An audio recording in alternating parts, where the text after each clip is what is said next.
Ukrainian troops have struck Russian positions with Baba Yaga and first-person view (FPV) drones in embattled Pokrovsk city in eastern Donetsk region.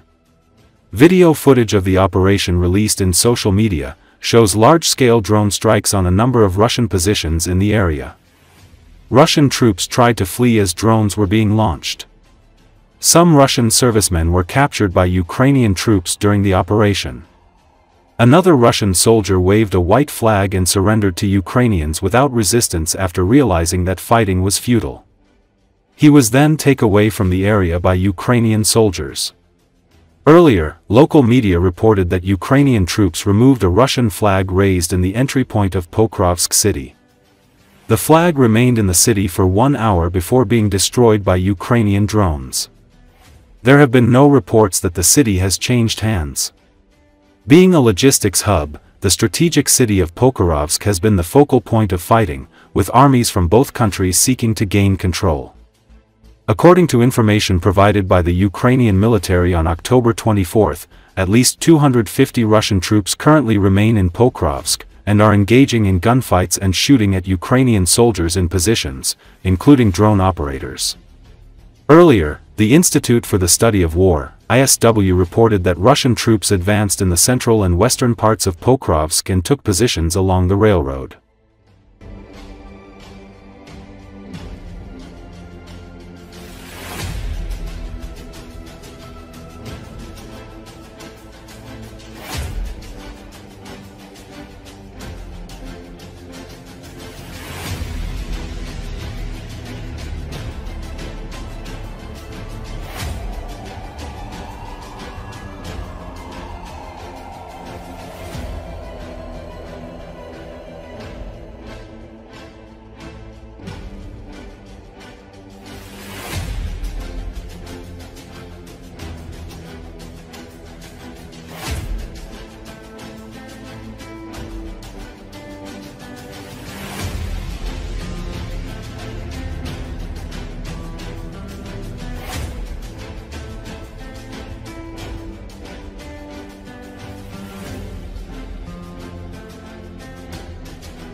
Ukrainian aerial reconnaissance units detected and targeted a Russian Grad multiple launch rocket system and a large amount of ammunition belonging to the occupying forces.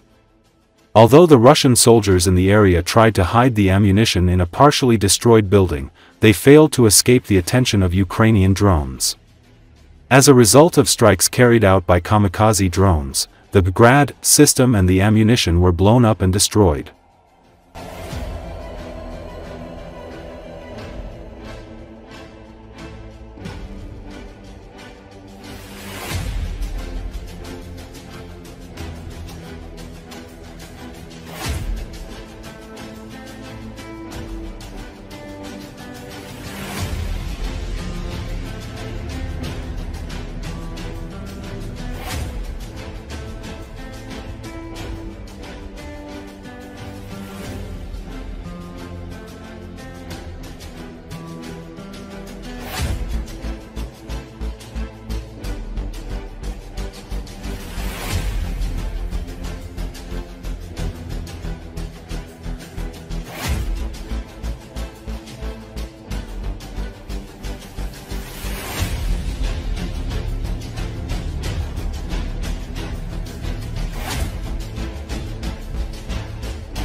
The Atesh movement held a large-scale protest in Kazan, the capital of Tatarstan, distributing hundreds of leaflets throughout the city, calling for people to join the resistance against Putin's regime.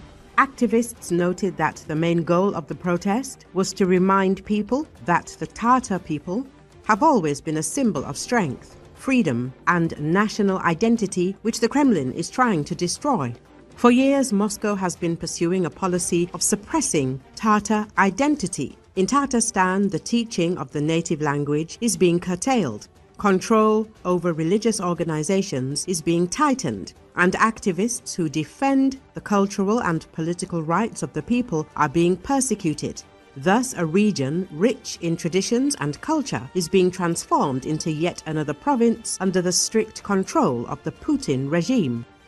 The Atesh organization, which operates in the occupied and Russian regions, emphasizes that dissatisfaction with the Kremlin's policies is growing in Tatarstan, as in many other Russian regions. It's worth clarifying that Putin's regime relies solely on fear and propaganda, but this fear is gradually fading. Atesh claims that the struggle is intensifying within the Russian Federation and the movement is expanding its activities to more and more federal subjects. Recently, agents of the Atesh movement held another protest in the heart of Russia, St. Petersburg. According to the underground, participants distributed hundreds of leaflets in various parts of the city, including metro stations, bus stops, and central streets.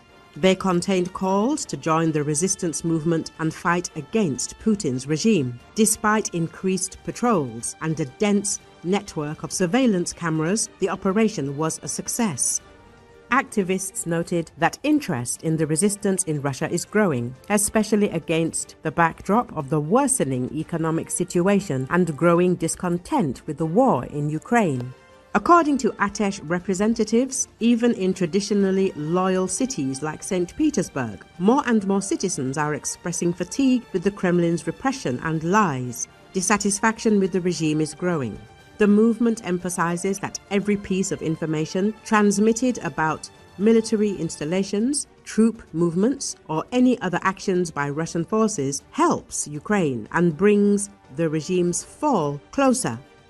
Earlier, up to 1,000 people lined up outside President Vladimir Putin's official reception office near the Kremlin to submit written complaints on social and environmental issues in what was reported as one of the largest opposition-linked gatherings since early 2024.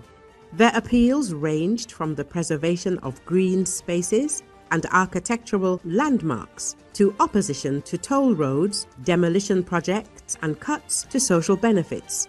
Some groups reportedly submitted hundreds of pages of signatures at a time. Organizers of the latest mass filing of petitions, which included former presidential hopeful Boris Nadezhdin and opposition figure Yulia Galyamina, emphasized this was not a protest, but a legal form of civic engagement that cannot be banned.